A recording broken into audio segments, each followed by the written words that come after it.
Today I just want to touch on life cycle cost reviews, which is building on the condition reviews actually. Life cycle cost reviews can be done very high level, or they can be fairly granular. We tend to go for the granular approach because we see that the information that we bring is useful in a number of ways going forward, but the life cycle can be assigned to a particular part of the building, if you like. So we generally break the building down into its assemblies or its component parts. The benefit of a life cycle review is if you link the condition assessment, which is a 5-bar, excellent through to very poor, and then you understand where the property is within its life, essentially you assign a dollar value to the piece of equipment or the component part of the building, and then estimate when you may need to do some work.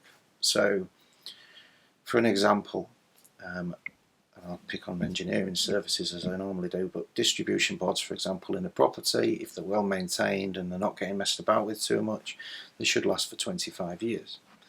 Now, a distribution board within a building, depending on what it's doing, you know, the value of that could be between $6,000 and up to $30,000. It's quite a costly piece of equipment, especially if there's 20 or 50 of them on a site.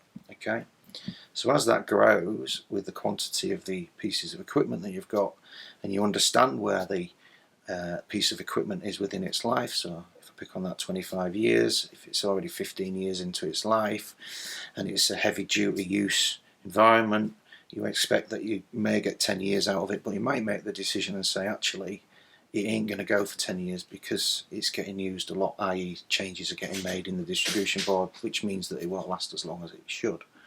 So you might bring that back to 5 years, and then you've got 20 of those at 5 years. It adds up quite considerably.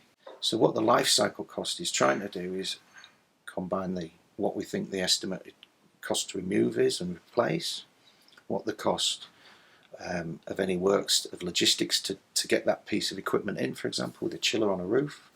You've got to get it in. You can't just say it's a chiller, you've got to do the work to move it and all them kinds of things.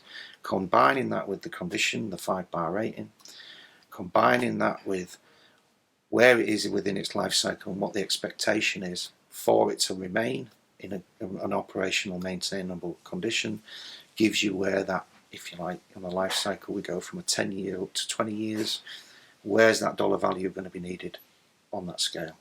And then you basically build a nice report that gives all that information, and we break that back often into disciplines. We break it back into you can break it back into cost accounting, coding. We can do whatever we need to do, but we go to that granular level. So what is the piece of equipment? Where is it in its life? What are the things affecting it? Is its condition being affected? And therefore, where do we think the dollars are going? Which results in having a plan around your dollars. It manages the risk around having things come from left field that you haven't actually thought about, and just giving you control as to where you're going with the building.